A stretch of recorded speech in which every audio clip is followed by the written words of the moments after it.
Governor, when you look at some of the concerns, of course, regarding what we're going to do at the ECB, like how do you see the ECB in a good place?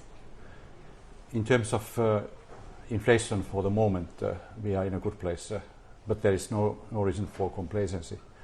There are risks that are two-sided. First of all, the trade war, tariffs war is creating risks to the upside, but even more we see risks to the downside in a sense that our own projection is indicating that inflation is likely to be below target for 18 months. And we have to make sure that that will not become persistent and become embedded into inflation expectations. So do you think the ECB should be done cutting?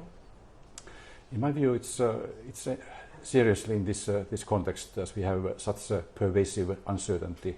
So we have to work on the basis of data dependency and meeting by meeting. And we are not committed to any particular rate path for the moment. But would it take a really big shock or something really going badly wrong for the ECB to have to cut rates, given the trajectory and given where the rest of the world is at?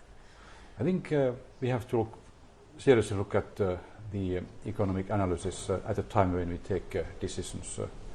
And we have many challenges, many shocks currently. As I look at the landscape, we have geopolitical tensions, we have a trade war, we have artificial intelligence that is changing the working life and industrial competitiveness. So all these factors play a role when we take decisions. And as I said, in the near term, risks to inflation are two-sided, and especially I would be quite concerned. I'm quite concerned about inflation being below target for an extended period of time. We have to stay vigilant and we have to be alert and act with agility as needed and if needed. Governor, do you share the concerns of the ECB Vice President that a euro at 120 could be problematic? Well, we are following closely the developments in the exchange rate, but the exchange rate is not a policy target for us.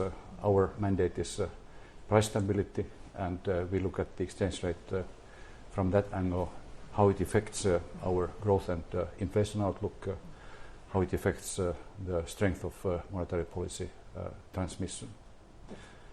And in fact, you can see different factors at play in this regard. The appreciation of the euro is affecting, if it is persistent, it is affecting cost competitiveness of European export industries. On the other hand, the recent international capital movements have reduced the term premia, and that has eased financial conditions while the other factors have tightened them. So in that sense, this is an empirical question, and we have to look at that once we take decisions. But could you say that the euro has been of help to getting to the 2% inflation target, and now it could become a problem? Well, that may be a bit simplified. That's your job, of course. But I would say that the appreciation of the euro has indeed helped us reaching the 2% target for now.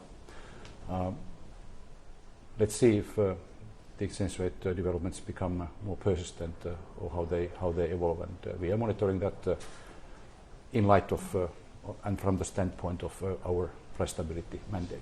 Governor, there are big negotiations, of course, when it comes to trade, and it's unclear, frankly, where they land over the next couple of days. Does that actually change the trajectory for the Eurozone economy? It may change depending on the outcome. Of course, we would hope that there would be no tariffs, and that's why, in my view, the European Commission has played its cards, our cards, well, in a sense that we, i.e. Europe, have proposed net zero in terms of tariffs. But it seems, on the basis of the information we get from the media, that the US is not willing to go for that and instead is going to impose or maintain certain level of tariffs, maybe with some sectoral exemptions. So we will have to see the outcome. In my view, the result, overall result of the trade war is likely to be that inflation pressures in the US economy will increase, while in Europe the effect is actually rather dampening inflation because the growth outlook becomes more subdued, and that is affecting inflation downwards as well. Governor, how would you describe the overall mood in Sintra? So there are a number of central bankers from around the world.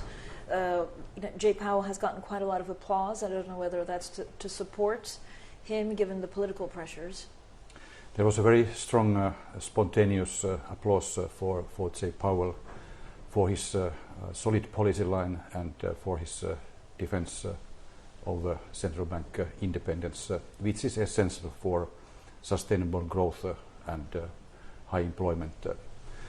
Another key feature of Sintra this time has been stronger confidence on Europe and self-confidence of the Europeans, and I think that is justified.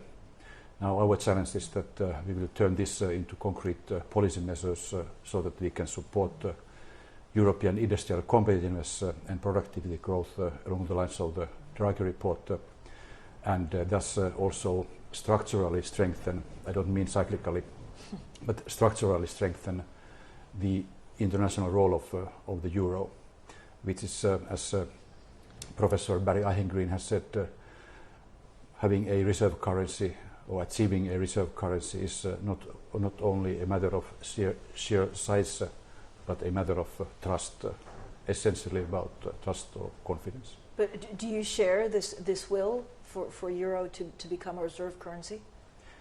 Certainly, and we are already, the euro is a reserve currency number 2 in the world for the moment.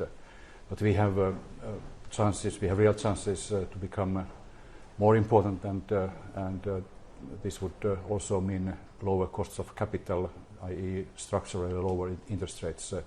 I would be quite willing to share part of the exorbitant privilege or exorbitant burden of the international reserve currency that the US dollar has so far had. Of course, we don't expect the dollar to be replaced. I mean, and we want the US economy to do well. That's clear.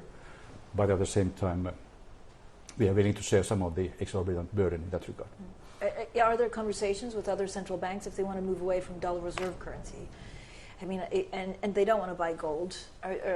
Is there more appetite for other central banks to go into euros? Well, that's something that it's better that other central banks and central bankers will answer to you.